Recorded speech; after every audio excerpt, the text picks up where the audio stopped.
Thank you for that eulogy. I'm a Kayan. I have to leave when you speak like that. Anyway, thank you everyone for coming out. I know it's not the 9 days and it's not raining outside, and you're still here. So I do very much appreciate that. We're going to start off. It's going to be like two segments. One is a little bit on the parasha, and most of it's going to be on Elul. Mitzvah Hashem, we're benching Rosh Chodesh Elul this Shabbos. Rosh Chodesh is actually, I believe, it's Sunday. Sunday and Monday. So we're back in Elul. But I want to start with this week's parasha, and a note that a girl wrote. In fact, Alan Redder was very, very close to me. He actually used to go with me to my shiurim all over the mountains. So it's definitely Lila Nishmas, Alan, and all the other people that are sponsoring. But it's also Lila Nishmas, a very special girl that just passed away not that long ago, that was on my ranch, that had a COVID side effect, and her body stopped producing bone marrow, and she passed away about 2 months ago. And I have this chus of having her diary. Well, not her diary, but actually some of her writings. And I think it's very important. Her name was Sarah Chana Bas Avraham Baruch. Her neshama should have an aliyah. I'm sure she's in the highest places in Shemayim. So the first pasuk in this coming Pasha, Re'eh, says the following. Re'eh, you could see, Anoichi noising lifnechem hayom bracha u'klala. I am giving to you today a blessing and a curse. Okay, that's how the pasha begins. As habracha, what's the bracha? Asher tishma mitzvot Hashem alikechem. If you're going to listen to the mitzvot of Hashem, Asher neichem mitzaveschem hayom, that I'm commanding you today, and it does not say what the bracha is. That's it. It doesn't say what the bracha is. Haklala, the curse, if you're not going to listen to the mitzvah of Hashem, that's where off the derech that whole word comes from, and you go off the derech that I commanded you today, you're going to go after other gods, you don't even know them. What's the curse? Doesn't say. So it says the bracha, doesn't say what the bracha is. It says the curse, doesn't say what the curse is. But what's going on over here? It's a very deep, very beautiful pshat on this.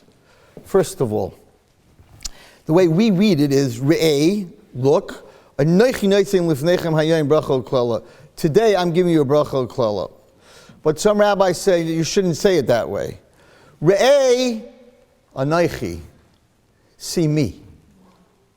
Not anoichi, noising lifnechem, but Re'eh anoichi. See Hashem in all His bria and all His creation. Noising lifnechem, I'm in front of all of you. I'm there all the time. People are always searching for God. He's really there all the time. You don't have to search for Him. Bracha u'klala, every day, it's your choice if it's going to be a bracha or a klala. When you get up in the morning, it's your choice what you're going to do. Rav Shimshon Pincus talk about this a lot. So he said that everyone believes they have bechira. The whole thing in the Rambam is you have bechira, but Hashem knows what you're going to do. So if He knows what you're going to do, then you don't have a choice. But it's not true, because Hashem lives in a place of no time. So He only knows what you're going to do because you did it. It's a little bit hard. It's a whole Rambam on this. In other words, if Hashem knows you're going to come to the shir today, then you have a choice to come to the shir. If He knows you're coming to the shir, you have to come to the shir. No. He only knows that you came to the shir because you came to the shir, because you made that choice. Because He lives in a place of past, present, and past, the present, the future is all one moment. So the Rambam explains that really everybody has a choice, and you have that choice whether what to do in life. It's your choice. Hashem knows what choice you chose because you chose it, and He lives in a place of no time. It's a little hard to understand because we live in a place of time, but if you leave the earth, there's no time, because the earth's time goes by the earth going around the sun. But if you're up in Shemayim, there's no earth, there's no sun, then there's no time. So in Hashem's world, there's no time. So Everybody has a choice. Don't think for 1 second, what do you mean? Hashem knew I was going to do this anyway, so it's not my fault. Then there would be no schar and no punishment and no reward. If Hashem's causing you to do something, then it's not your problem, it's not your fault. So, look and see God, and you should know that every single day, it's your choice if that day is going to be a blessing or a curse. What does that mean, it's my choice? It's not my choice. I had a bad day today. Something happened. Someone's sick. Whatever. I didn't choose that. So Rav Shimshon Pincus says something amazing. He says, really, a person doesn't have a choice in life. The big stuff. The big stuff. Born a girl or a boy. Right? Not a person's choice. Who your parents are. It's a big one. Right? Not a person's choice. Who your siblings are. Not a person's choice. Unless you're a ger, born a Jew or not a Jew, not a person's choice. Where you're brought up as a child, where you live, not your choice. What school you go to is not your choice. Who you marry, you think it's your choice, but 40 days before, the Gemara says, when you come to the world, they announce this woman to this man. So it's a very beautiful Torah on this. So then, why do you have to fall in love? Why do you have to have feelings? Why do you have to have emotions? If they announce in Shemayim that you're going to marry this person, what's the whole dating? What's the whole ma'aseh? Why do you have to work on a marriage? Hashem announced it already. So he says, even if Hashem announced who you're going to marry, if the two people in the marriage don't do the work, it won't work. It's unbelievable chiddush. Even though Hashem said this one to that one, if you're not going to put in any work, it's not going to work. So who are you going to marry? Girl or not girl? Jew or not Jew? Who your parents are? Parents got divorced, a parent died, all this stuff, born with a low IQ, high IQ, everything you want to go through, tall, short, whatever you want to talk about, your DNA, all that stuff is not your choice. You're born with it. So, Rav Shimshon Pincus asked, what's your choice in life? Vanilla or chocolate? That's why you're here? Like, you like blue, you like red? Like, what's your person's choice? He said something amazing. He said the only choice a person has in life is what do you do with the things you have no choice. That you are a woman, that you are a Jew, that those are your parents, that you're divorced, whatever, broken home, whole home, dysfunctional, yet functional. What are you going to do with all the things you have no choice? Step in, step up, or step out? The people in the Holocaust had no choice. 6 million Jews died, they had no choice. Nobody asked for the Holocaust. The question is, are you a survivor? Or are you a victim? That's your choice. A lot of people don't like when I talk about this because they go through hard times and it's like it's not my choice. But the bottom line is, in the end of the day, stepping up or stepping out is a person's choice. And there were many, many survivors, and there were many, many victims. And I'm not judging the victims because of what they went through. And I would never judge anyone who goes through any trauma or whatever the situation is. That's Hashem's din v'cheshbon. Din means what you did, but cheshbon is, Hashem makes a cheshbon.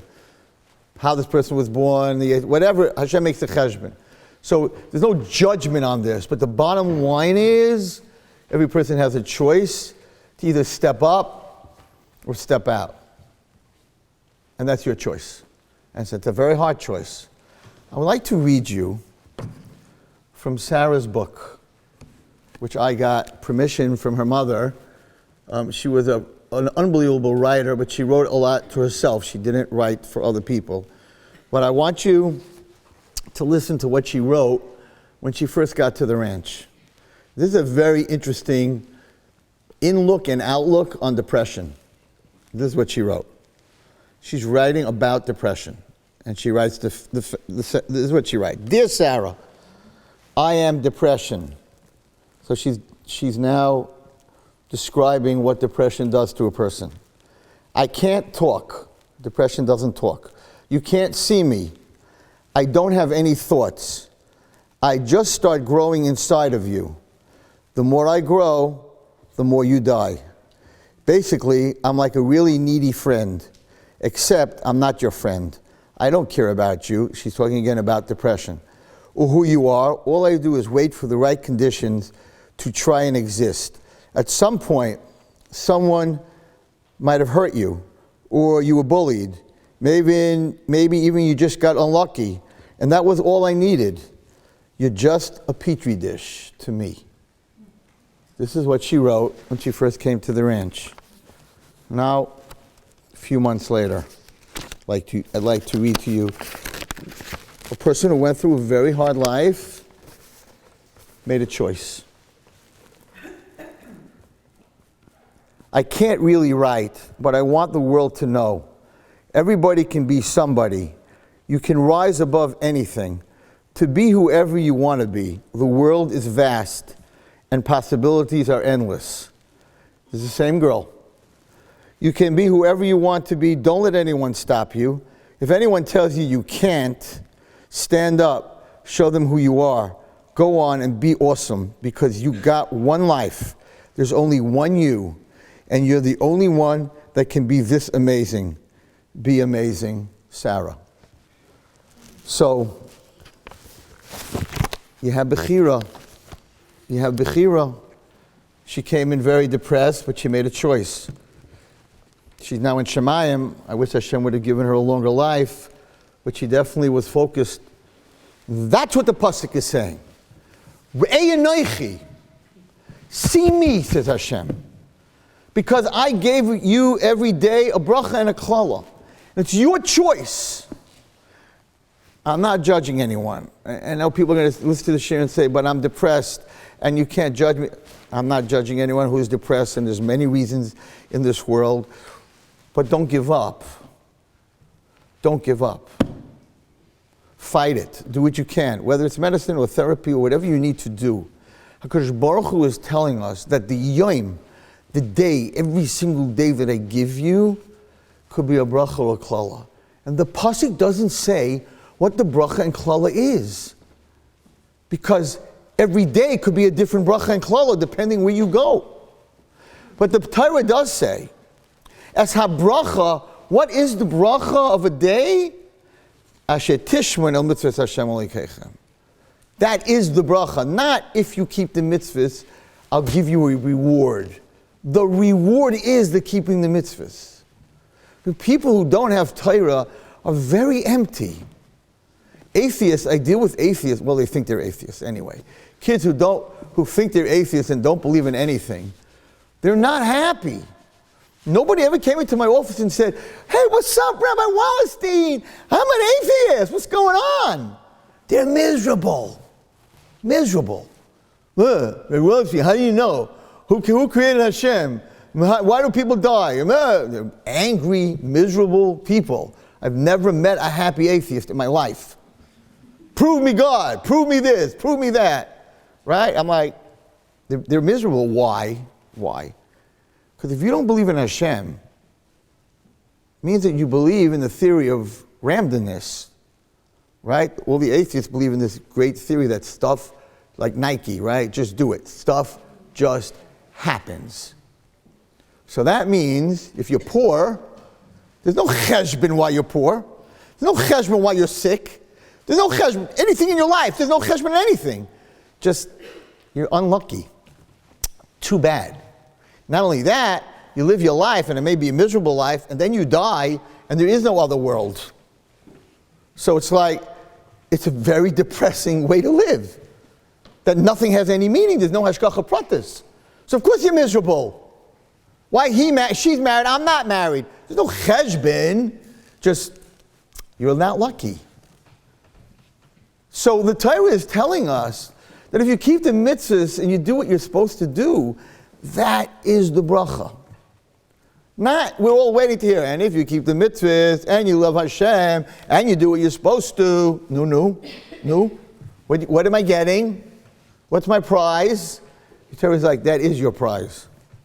Keeping mitzvahs and being close to Hashem, that is your prize. You know what the biggest curse is? The biggest curse is not keeping the Torah, and not believing in Hashem, and just living your life without any meaning whatsoever.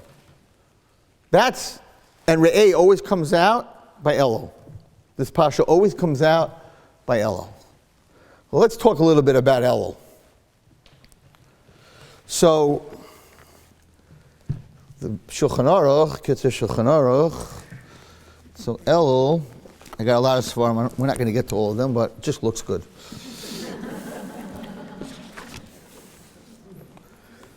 So Elul is like this. Also very hard to understand. The word Elul stands for a few things, okay? One, Ani l'daidi v'daidi li. I'm to my loved one, and my loved one is to me. Okay, that's talking about us and Hashem. We'll talk about that in a minute. Ish l'reyehu, this comes out of left field totally. Ish l'reyehu u'matanos le'evyonim. That's Purim, right? Each person to his friend gives shlachmanos, and matanos le'evyonim, and presents to people who are poor. And also stands for Umal Hashem Alikecha, Hashem will circumcise es levavcha ves levav zarecha, your heart and the heart of your children. So if you take the word es levavcha ve'es levav, it's aleph, lamed, vav, lamed. So there are three things going on here, right? One is tshuva, right? That's es levavcha ve'es zarecha. And Nila Dai Li is between us and Hashem, and Ishriyah Matanos Levyonim is between us and other people. So the question is like this. Elul is very scary. I have to tell you a story. It happened to me. So Rav David Feinstein was my paisik, and the only way to get to Rav David Feinstein was after mincha. He'd finish mincha, and then you could go speak to him. At that time, there was a huge tzaddik. I think he was close to 100 years old. He was the mashgiach in Tiferes Yerushalayim. His name was Rabbi Birnbaum, not Rav Shmuel, but and very, very old man. And he was the mashgiach. Mashgiach gives musar. I happened to have come on the first day of Elul to talk to Rav David, so I wanted to daven mincha there. So he gives 15 minutes musar before mincha. I figured I never heard this man speak. He's from the Altamir. He was like a 95 when I was there, whatever, 100, I don't know what he was. So before mincha, they all came to the Beis Medrash, all the guys, and this old Rav was sitting at the table, right? And all the guys are leaning. There weren't a lot of guys in this yeshiva, but whoever was there, everybody was leaning, so I was leaning in. I want to hear his Elul share. And his eyes are closed, and everyone's waiting. And all of a sudden he picks up his face, and he says, Elul! I mamish almost flew out the window. It was the scariest thing I ever heard in my life. And I was like, oh boy, here we go. And he put his head down, that was it. One word. I was shaking. Elul. Elul is the scariest month. Elul is preparation for Rosh Hashanah Yom Kippur. He didn't say another word. So what's this ani l'daidi v'daidi li? I'm to my loved one is to me. What is the romantic month? Like, what's going on? It should be, ani l'tshuva, u'tshuva li. I'm going to do tshuva, and tshuva's going to be there for me. What's the l'daidi? What, I love you, you love me. What's going on over here? So it's not my share today. And we have to take the first step. It's not Hashem is to us and we are to Hashem. It's we are to Hashem and Hashem is to us. Because we want to develop a relationship in Elul with God so that when we come with Rosh Hashanah Yom Kippur, we're not some stranger that showed up all of a sudden, I need this, I need that, please forgive me, please forget. We already developed the relationship. There's a very scary Zayah, and the Zayah says when a person dies and they go up to the next world to be judged, there's three courts. The court of God, the court of Avraham, Yitzchak, and Yaakov, and the rabbis, and the court of the angels. If you go to the court of God, you're always innocent. If you go to the court of the rabbis, chatzi, some come out innocent, some come out guilty. If you go to the court of the angels, everybody's guilty. So how do you get into the court of God? So he says, if you have a relationship with Hashem, like He's your Father, your whole life, then when you come up to Shemayim, Hashem says, oh, that one, that's my son or my daughter, come to my court. A father and a son will always find a father will always find a reason for his children not to be guilty.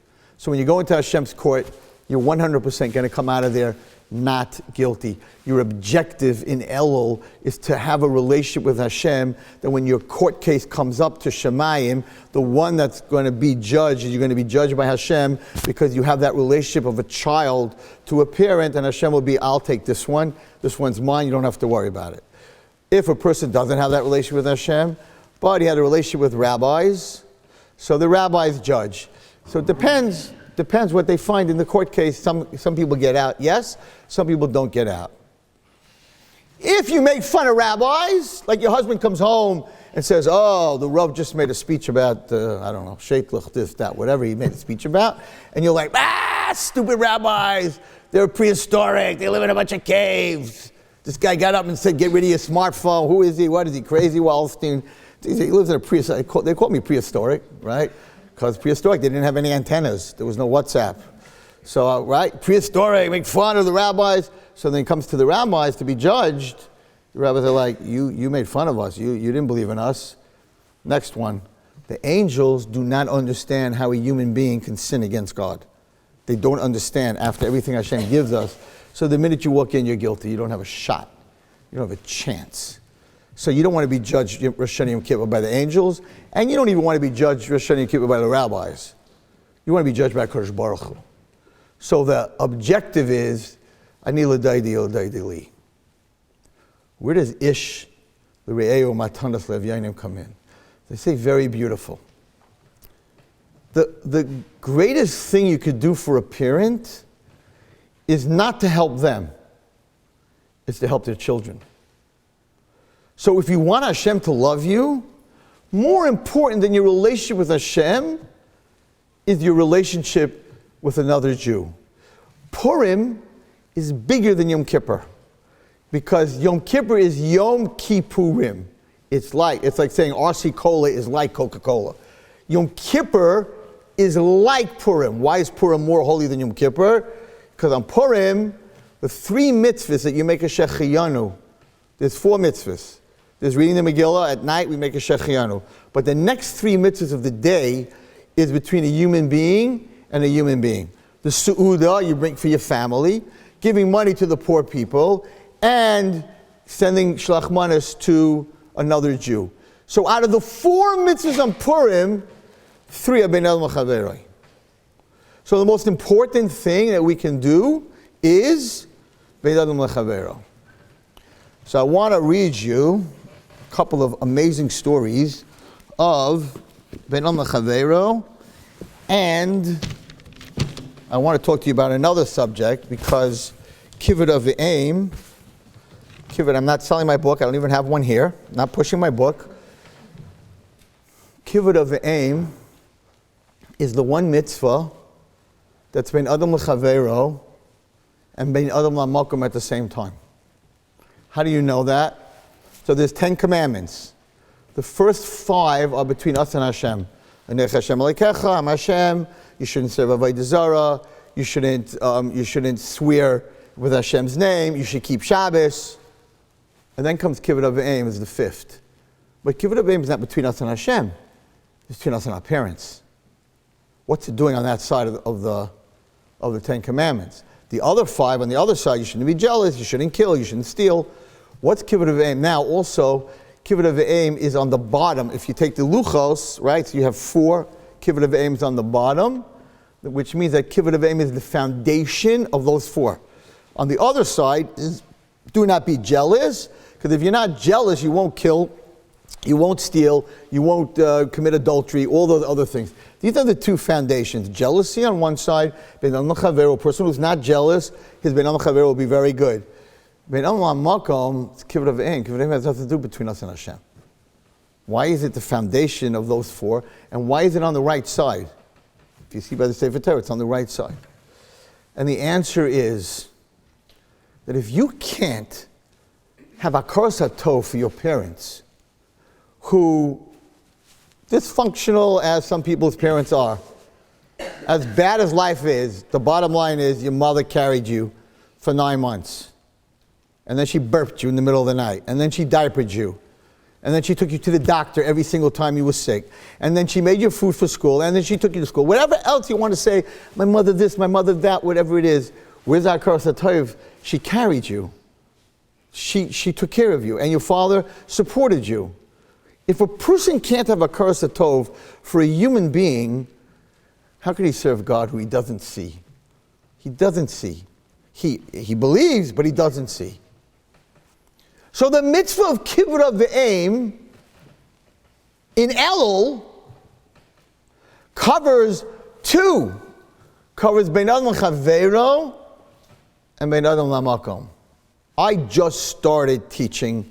We have a night seminary now. I just started teaching Kippur V'Eim in my night seminary. It is so scary. That mitzvah is so scary. And in Elul, I don't like just to entertain people. In Elul, what I want to leave you all with is that maybe the mitzvah for the next 30 days that you should take on to a different level is honoring your parents and fearing your parents. That doesn't mean to be scared of your parents. There are different mitzvahs, and I don't have time to go through all the mitzvahs.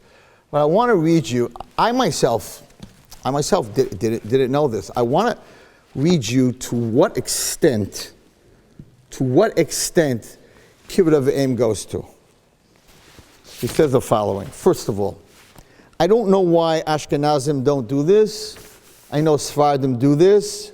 I don't know why we lost this and why we don't do this, but it's halach in Shulchan Aruch. And this is what it says. Shitkasav toiv l'nashek yidei imay b'leil Shabbos. You should kiss your mother. This goes for girls and boys, no difference. You should kiss your mother's hand the night of Shabbos. The Yinashak Adam Yad Imay B'Leil Shabbos, and this is also something very interesting because we don't bench women, again, I'm not talking for everyone, but the way I was brought up, women don't bench their children, the husband benches the children. But what he says over here in the Orach Chaim is the Yinashak Adam Yad Imay B'Leil Shabbos K'shehim Avrechas Leisai. You're supposed to kiss your mother's hand when she's benching you. And the Zayah says, Sheyilmad Adam Livnai Kshu Katan, that we should teach our children when they're young, L'nashek Yad Aviv V'imai V'Rabbi, to kiss the hand of his father, his mother, and his Rebbe. The Kaidem Shemenashak Yad Imai, that a child, before it kisses its mother's hand, should say, L'shem Yichud, Hareini Ba L'kayem Mitzvahs Kippur V'Eim.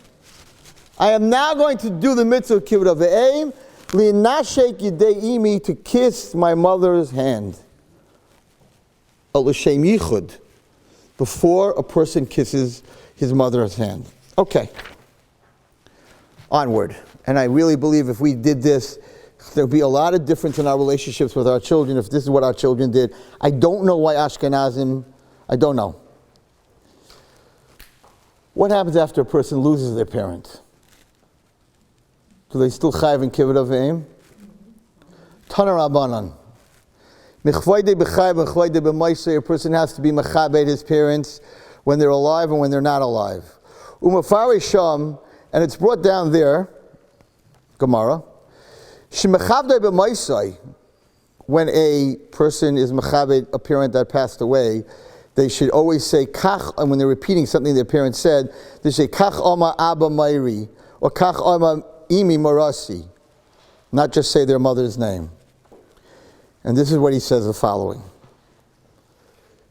Kosef Kippur V'Eim Shemekayim La'achim Yisasan, that the Kippur V'Eim a person does after his parents pass away, Gadol Yaiser is much bigger, Meha Kippur of Shemekayim B'Chayehem, much bigger than Kippur V'Eim that while they're alive.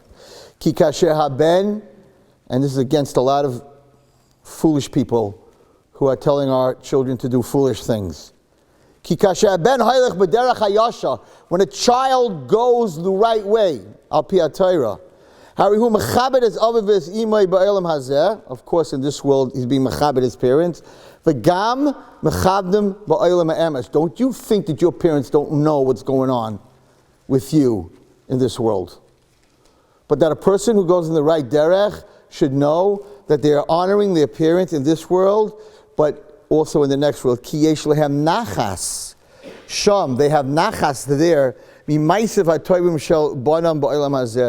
nachas in the next world from their children, what they're doing in this world.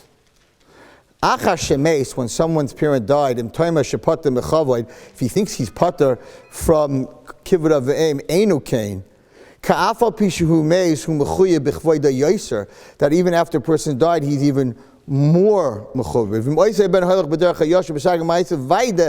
If a person is going in the right way and he straightens himself out and he does tshuva, it's being mechaber both his parents.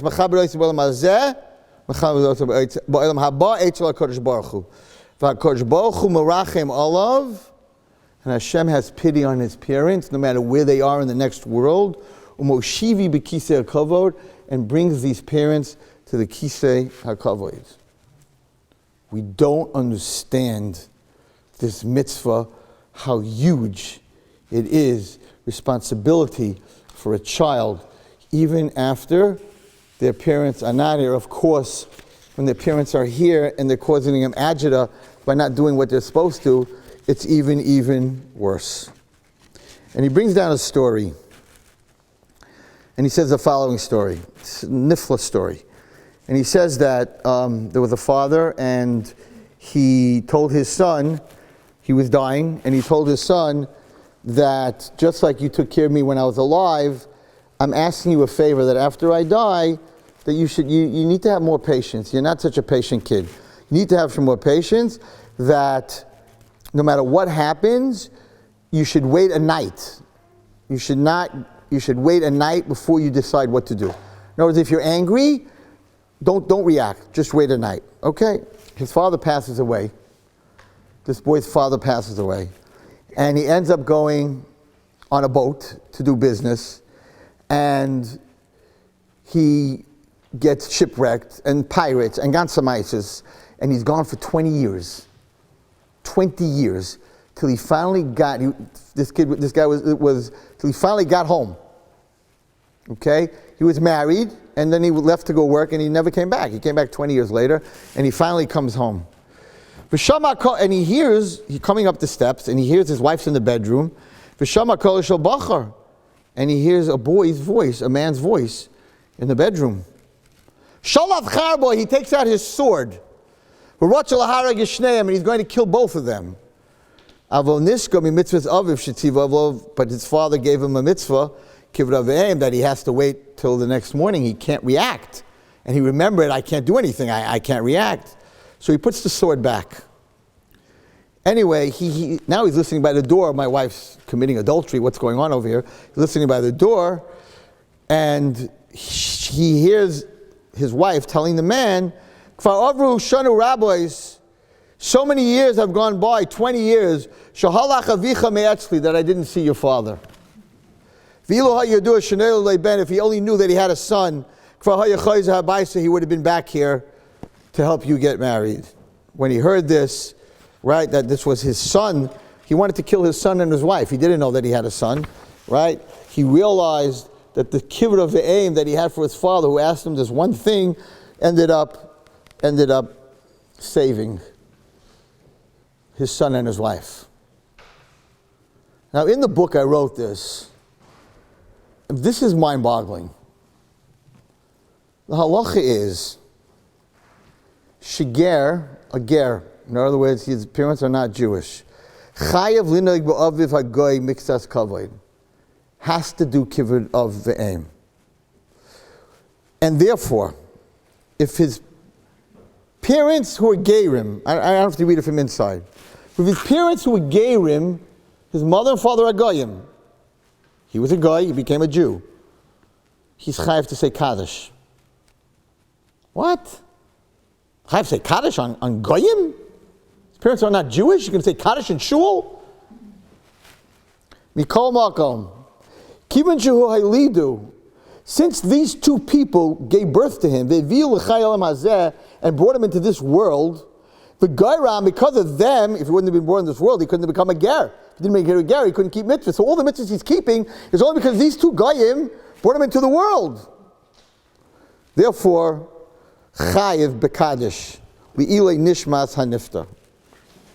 Surely, if your parents are Jewish, what you owe them. Because the whole kibbur of the aim is based in hakaras hatoiv. And a person who's a kafei hatoiv cannot serve Hashem. So, your parents are goyim. But they brought you into the world. They didn't bring you into the world. You couldn't become a ger. You didn't become a ger. You can't keep the mitzvahs in the Torah. And therefore, halacha is, and he says, let's say the man is very embarrassed, and he doesn't want to say Kaddish. Everyone knows, what do you mean saying Kaddish? Your parents are Goyim. They're Chinese. Like, saying Kaddish? He says if he's embarrassed to say Kaddish, he has to learn Mishnah the whole year. The Ili Nishmas Goyim. Alachas Kama V'Kama, the Kippur that we have to have for our parents. He says something very scary in this sefer. I never said this before, but I happen to have seen it again this morning.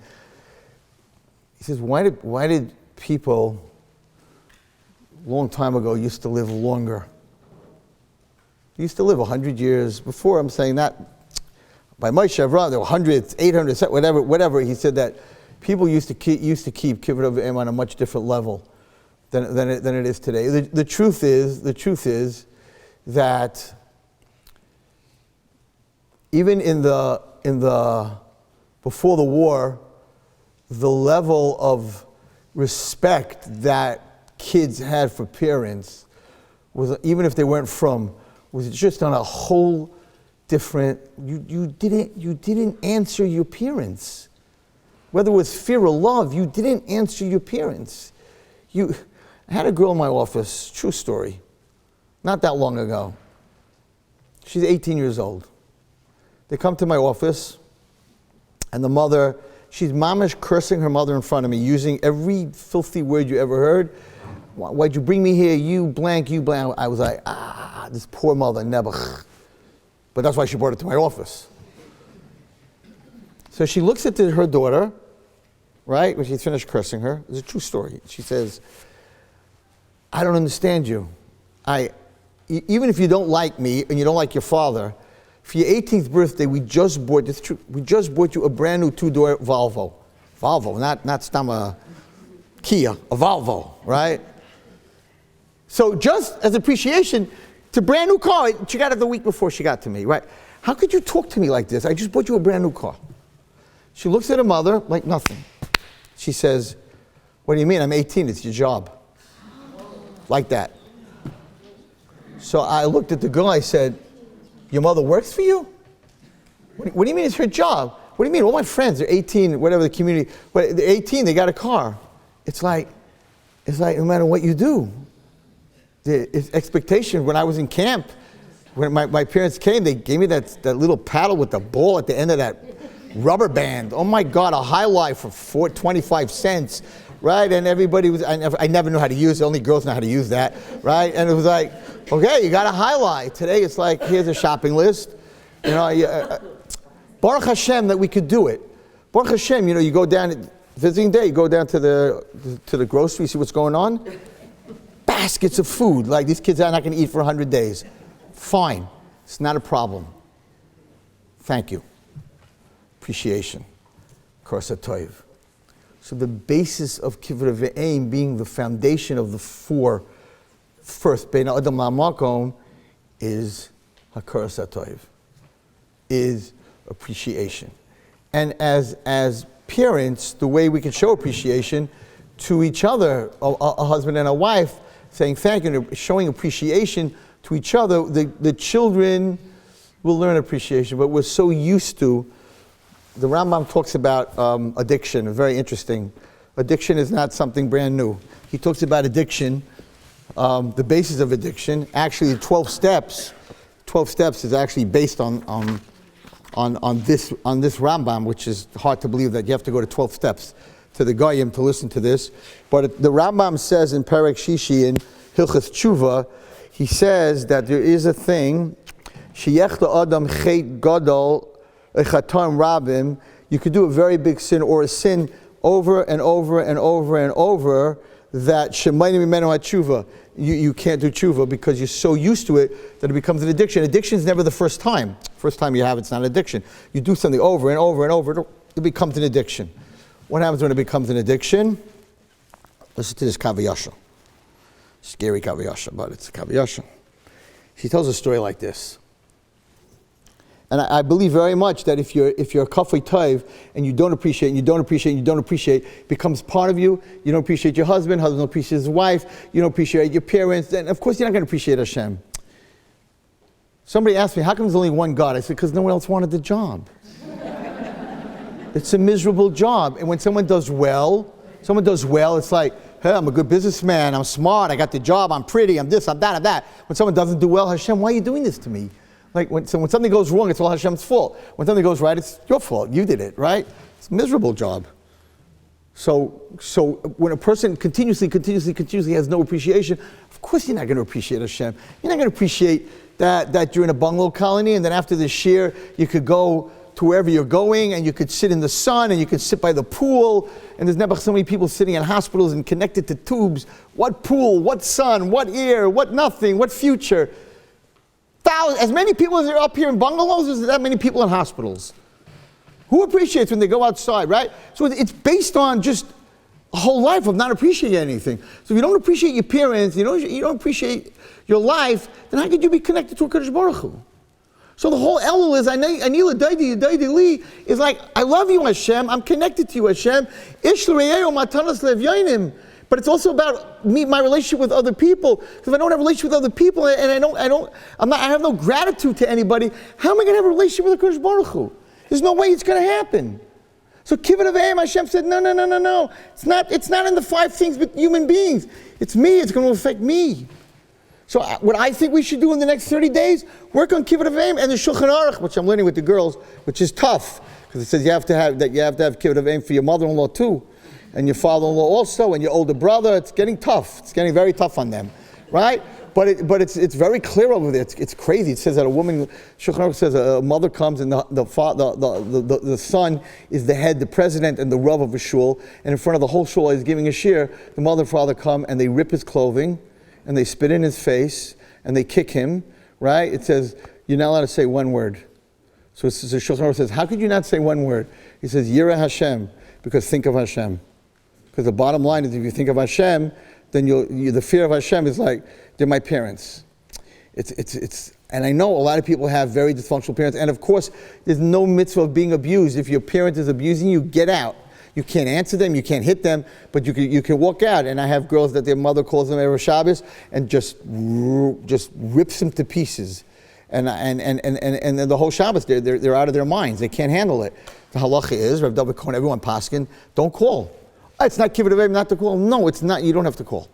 You can't answer back. You can't hit them, but you can walk out of the room. No one has to be abused. You come first. I know it's a big chiddush in everyone's mind. We're not going to talk about it today, but the Torah says you come first. If your mother and father's life is in danger and your life is in danger and you can only save one person's life, you have to save your life. If your parents' money is lost and your money is lost and you can only save one money, you have to save your money. You come first.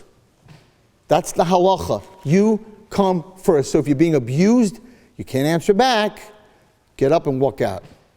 If they rip up your clothing, you can take them to Beis Din. They have to pay you what they ripped up. Can you answer them back? No. Can you hit them? No. Can you be fresh? No. You can walk out. You don't have to take it. But the mitzvahs of Kippur Avayim, Hashem takes extremely seriously. And the Shulchan Aruch says, better to give miserable food with a smile than the best food with a sad face. So it's not only helping them, it's how you're helping them. It's a big mitzvah, and it's whether they're alive or they're not alive. It's forever, this mitzvah. It's a very big mitzvah. And Hashem says, L'man yiricha yamecha. You go to the doctor, you're like, what could I do? What vitamins? What do I need to take? I want to live longer. Exercise, diet, all this other stuff. Make yourself crazy. The Torah says, you want to live longer? Kippur Avayim with a smile. You'll live longer. It's a promise. That and Shluch HaKan, which is very hard to understand because Shluch HaKan, you go make the mother bird leave. It takes 1 second. Kippur Avayim is a lifelong struggle. So the Chazal say, they want to show you that the easiest mitzvah, which is Shluch HaKan, and the hardest mitzvah of all 613 mitzvahs, is Kippur Avayim. That's what Chazal say. Not fasting on Yom Kippur. Nothing that you do is harder than Kippur Avayim. So they want to show you hardest and easiest. You don't understand. They both have the same rewards. You don't try to figure out what the reward is. But a person who continuously is an ingrate and continuously doesn't appreciate, it becomes sort of an addiction. They become miserable and they are not able to appreciate anything that anyone does for them, surely what Hashem does for them. So he brings down a Meiser in Perek Chaf Hei in the Kava Yasha about a Kamptzin, a guy who couldn't give $1 for tzedakah. But he had one mitzvah that he did. He was a Mayal. And he would do bris milah for free. He would not charge anyone for bris milah. So one day, and people would come to the town and say, I need you to be a Mayal. He would go, $1, a penny. He said he didn't go to shul on Monday and Thursday, because Monday and Thursday the poor people came to shul. He wouldn't give a penny. Anyway, one day a guy comes, tall, good-looking guy comes to him, and he says, are you the Mayal that does milah? He goes, yes. He says, I live far away from here, but my child needs a bris milah in 3 days. Would you come with me? Okay. Ishti Yoda ben Zachar, bris milah, fine. So, Telech Hamal Lebeisa, he goes home. Lokach Sakin, he takes the knife. Yoshev al Hagala, he gets on the wagon to go with this man who's going to take him to do bris milah. Kisava shezeu ish anoshi. He thought he was human. He thought the guy that came to have his son have a bris milah was human, but he wasn't human. He was a shindalad. So this guy who came to the Mayal was not a human being. He was a shindalad. It was a trap. Well, sort of a trap. Anyway, so he thinks he's going to do a bris milah. They both go in the wagon, and they come to a forest. This mazik, this shindalad brought him to a land that no human being ever was in. Took him 3 days. He comes to the house, and there are 20 houses. 20 houses in this little village. But they were beautiful houses, and he saw that this man who was bringing him to do the bris milah was very, very rich. Furniture was amazing. Zecharia did the interior decorating. It was amazing. It's a gorgeous house. Fish and meat. Okay? So the Mayal says, I need to talk to the mother. I need to see the baby. What color? Is he yellow? Is he not yellow? So he says, okay, she's in this room. So he goes into the room that the woman who gave birth was there. When she sees the Mayal, she's very happy. Particular shalom, and she says, come here, I got to tell you something. Shebali, my husband, who shade umashchis. He's a shindalad. Va'ani, but I'm human. We learn from this story that a human woman with a shindalad man, the child needs a bris. From this story we learn this halacha. Okay? Anyway, she says, I'm human, because she thinks Tana, when I was a little girl, Lachu Aisi Hashadim, the Shadim stole me. I'm lost. I'm here and I'm lost. But I want to warn you, to save your life, you're not allowed to take anything from them. If they give you to eat or food or money, if you take something from the other side, they will own you. You will never see the light of day again. Do not tell my husband I told you this, because he'll kill me. Okay. It comes at night. I'm not going to go through the whole thing inside. It comes at night. Wachnacht. It's a true story. They invite him to the Wachnacht. He says, it was a long day. It was a hard travel. I don't feel well. I can't come. Okay, they didn't realize. Okay. Comes to the bris. He does the bris the next morning. He's a kid. Does the bris. Okay, come to the bris. I still don't feel good. So he didn't eat. He didn't drink. He didn't take anything. Okay, he says, listen, I did the bris milah. I want to go home. So the shindalad says, okay, before you go home, I want to show you 3 rooms in my warehouse. He's very scared. Where's this guy taking me? So he takes him to the first room. Kalim, shinim. There's gold and silver kalim. And he says to him, I don't give out money, but I'm very, very rich. I don't need your gold. I don't need your stuff. I don't need your gold kalim. Okay. Takes him to the second room. And it's full of jewels and rings. Because the Gemara says that shadim collect things that people lose. Like when a boat goes to the bottom of the sea, they take that. Whatever people put away and they can't find, They have them. Okay? He said, take a ring. No, I don't want. Okay? Finally, he takes him to the third room. And he opens up the door, and the moil's standing there, and he mamish feels faint. And he's turning white. I don't know if I should do this to you. The whole room was full of human heads. No, I'm kidding.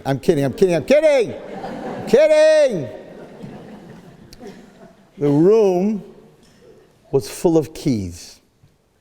Keys. And he sees on the wall his keys. His keys to his bank, his lockbox, his everything. He's in shock. His keys are there. Like the keys in his house, to all his rooms, to all his warehouses. So the Shindalit asked the Moyo, Adoni, my master, I showed you gold, silver, diamonds, and jewels, and you weren't in shock. And here you're in shock? These are just metal keys. The Moyo said back, this set of keys, I'm in shock, because they look exactly like my keys. So the Shindalit said to him, because you did this for me, you did this bris milah, and you traveled so far, you could take your keys back. He said, oh no, I'm not taking anything back. Because he knew he couldn't take anything. The Shindalit said, no, don't worry. It's your keys we're giving you back, so it's not like we gave you anything. This is what happened. He gave him the maftechos. Kidei. So he says over here that when a person over and over and over does the same thing, the Shindalit, the other side, the dark side, the Zecharia, takes away the key of choice. He owns your choice. And everybody in this room, what is that called? Addiction. When you can't say no. An addict, you put wine in front of him, he's going to drink it. Why? You're Bechira. Everyone has Bechira. Say no. He can't, because he lost his keys. And in the end of the story, he takes his keys back. Ubay lebeisa, he comes home. Nepach levavo, his heart changes. He becomes a new person. He builds a Beis Knesses. He builds a yeshiva. He gives everyone, poor people, money. V'nifta b'shem tov, and he dies with a good name. So the Rambam says, so what do you do? We're not going to find Shindalits to give us our keys back. I hope not. So what do you do? What do you do if you continuously do the same? You're always jealous. You always talk Lashon Hara.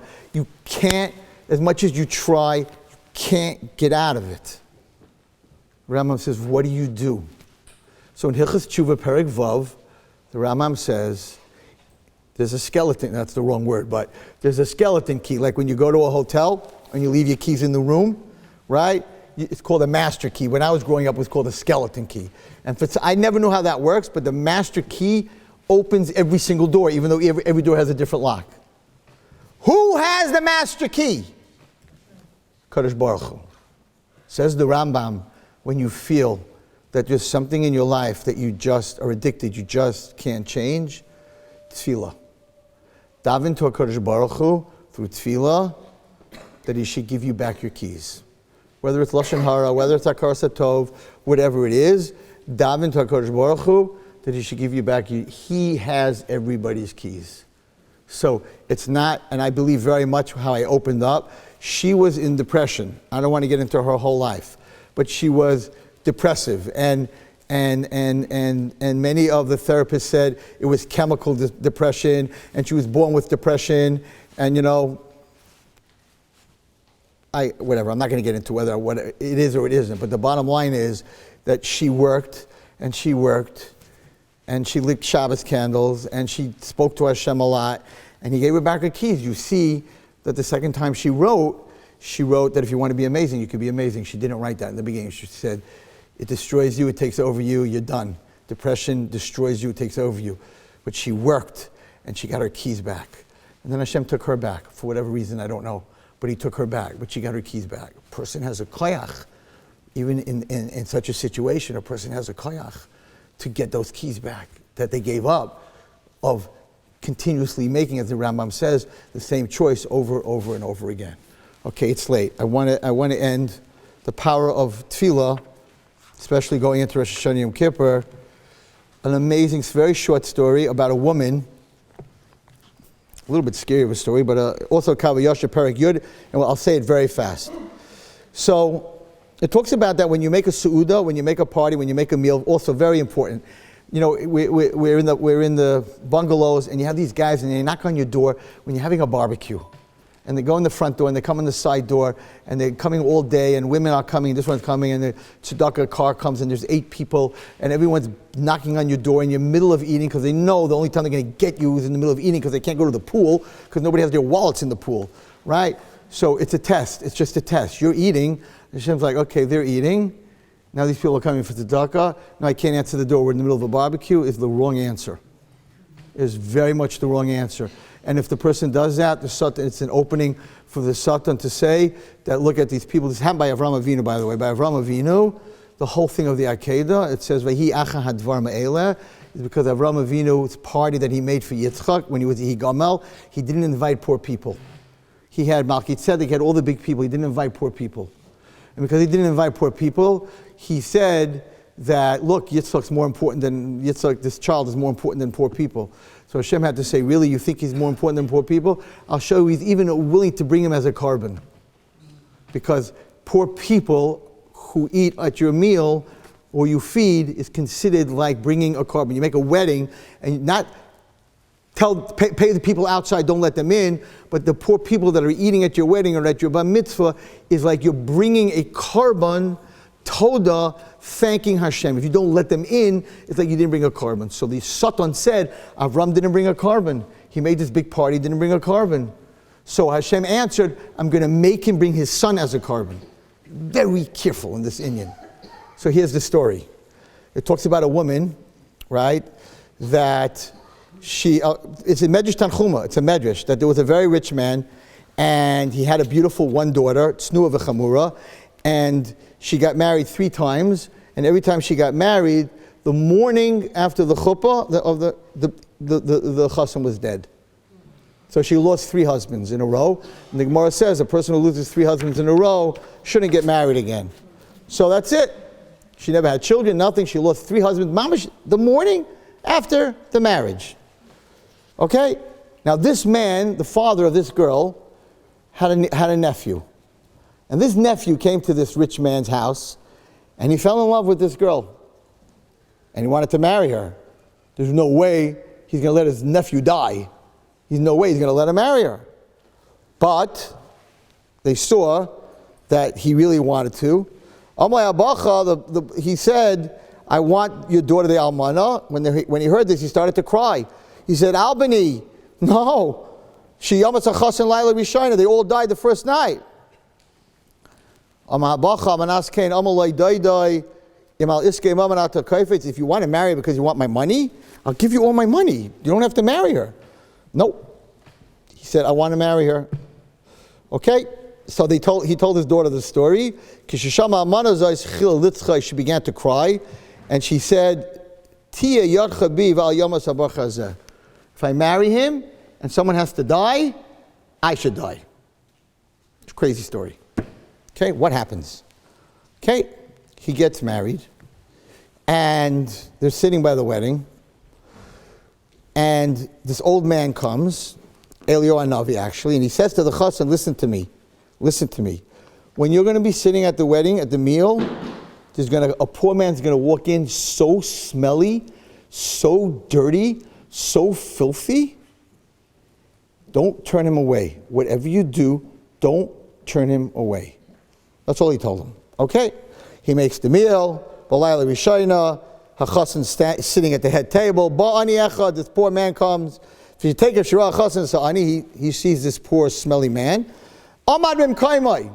He's the chassan table. He's sitting right at the head of the table. He gets up, and doesn't give him to eat. He gives him his seat. He puts him in his seat. And he did everything. He didn't know it was Eliyahu Navi. That the old man told him. He did everything he told him to do. Okay, lacha mishta. After the meal, so now the chassan is going to his room. Right? They're going to get dressed. They're going to go home to their apartment. Kishirata chassan leil chadroi halach ani achrov. The poor man that looked filthy follows him into the room, and he says, "Beni, my child, ani shluchei shalamakam. I am a shliach of God. Ubasei hine litel es nafshecha. I am the malcham aves, and I'm here to take your soul." Amalei Chassan, the Chassan says to the malcham aves, "Tell me man shana achas chatzi shana. Give me a year to be with her. Give me a half a year to be with her." Amalei loy esa. Malcham aves said, "No, can do." Amalei Chassan, "Tell me shloshim yayim. Give me 30 days." Amalei, can't do. Amalei Chassan, "Tell me shivas yimei mishta. Give me the 7 days. Sheva brachas." Amalei malcham aves, "No, can do." I don't have permission to do any chesed with you. It's now your time. Let's go. I'm taking your soul. Amalei Chassan, the Chassan said to him, "Tainli rishus, give me permission. She'ekach rishus mi'ishti, that I get permission to leave from my wife and from my uncle." Amalei L'davadeh said, "Okay, I'm going to listen to this. This is a true story. Medrash Tanchuma." He said, "I'm going to let you go tell her that you're going to die because you didn't just do chesed, you put me in that chair. So you did extra chesed. Lech uba mehera, go tell her and get back here." Halacha chasam l'cheder shakal yashushem, he goes to the college getting dressed to leave. Ubacha, she's crying. Umitzpelaz l'kodesh baruch hu, she's davening. Ushaba chasam l'kala, and he tells her that why am I here? He says, to get permission because it's over. My life is over. Malcham Avos is waiting for me in my room. Amalei, she says to him, it's a beautiful story. You don't leave the room. Al teishev po, you sit here. I'm going to go to the Malcham Avos. I'll talk to you. Yeah, women don't mess. Right? She's going to talk to the Malcham Avos, right? Wait, listen to what she tells him. So she comes to the room and she finds the Malcham Avos. Amalei Amalach. She says to the Malach, "Ata shliach, you're the messenger. Shebasa litol nishmas ishi. You came to take my husband's soul." Amalei hein, I'm not scared of you. Yes. Amalei. She says to him, "Well, how could you do that?" It says in the Torah, "Kikach ish isha chadasha," that when a man gets married to a new woman, lo yetze batzava, he's not allowed to go out to war. Right? The first year, he's not allowed to go out to war. You have to protect him. He has to be home for a year. In his mitzvah, the first year, Shana Rishayna, he has to make her happy. Is God's Torah true? So how could God take my husband now when he's supposed to be here for the first year? But actually, we're talking Nishmat Bali, and if you take my husband's soul, the whole Torah is fake. You go up and tell that to God. It's a true story. Okay? Im tekabelis devarai mutav, she says to the Satan. If you listen to me, to the Malcham Avos, good. Im lav, if not, ba'i madi, come with me, she says. Lifnei bezdin hagadol shebashamayim lifnei HaKadosh Baruch Hu. You come with me to Hashem, and we'll talk this out. Shama hamalach v'amaloi, you're not going anywhere with me. He was very smart, because once she would go with him, she would die, and she would save her husband. He knew exactly what she was trying to do. I'll go with you, and then I'll stay there, and then he could live. That's a wife. That's a wife. After one day, they just got married. That's a wife. Okay? Shama hamalach, the malach heard what she said, but Amaloi, no. Because your husband was so good to me, I will go to HaKadosh Baruch Hu. I will tell him what you said. And he went to Hashem. In the blink of an eye, Baba Simcha, he came back, the Malach HaMavos, happy.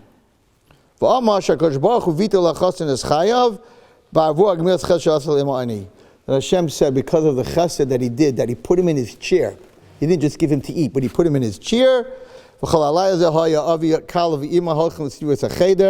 mother, the uncle, and his wife were standing outside the cheder because they thought in the morning he won't be alive anymore. He heard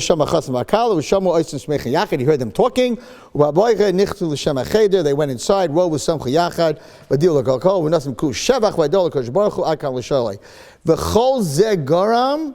All this happened because of the chesed that the chassan did with the ani. The smile when the person comes during your barbecue. The sit down, have a piece of steak, have a drink, have something to eat. The extra, not just $1, but the extra. She had a vikuach with Hashem and won. Now you can ask me, what about the other 3? Why didn't she say the same thing? Because she wasn't called into the room. She never had a chance to taina. She had nothing. She had no taina. She didn't talk to the Malach HaMavos. Here she had a chance to say, a woman had the power of saving her husband because first of all she knew how to learn, because she knew the pasuk in the Torah. She knew how to learn. But the main thing the Kabbalah Yasha says is because of that extra chesed, and that is very important in the summer because yes, they do knock on the door at the wrong times, and to give it with a smile and to go the extra mile, who knows how many people's lives that can save. That is Elul. Ani l'daydi v'l'daydi li. A relationship with HaKadosh Baruch Hu, so that when it comes Rosh Hashanah Yom Kippur, I go into his courtroom. In his courtroom, everything is going to be okay. It's also Ish l're'eu matan l'slev. The way you treat other people is more important to HaKadosh Baruch Hu than how you treat him, because they are his children. And an unbelievable thing to take on for the next 30 days is to be very makpid, to do kibbut av'eim with a smile, and to do it with open arms. And as hard as it is sometimes to do, it is the mitzvah that is the foundation of our relationship with God. May we all have a ksiva chesima tova and a good gebench. Thank you.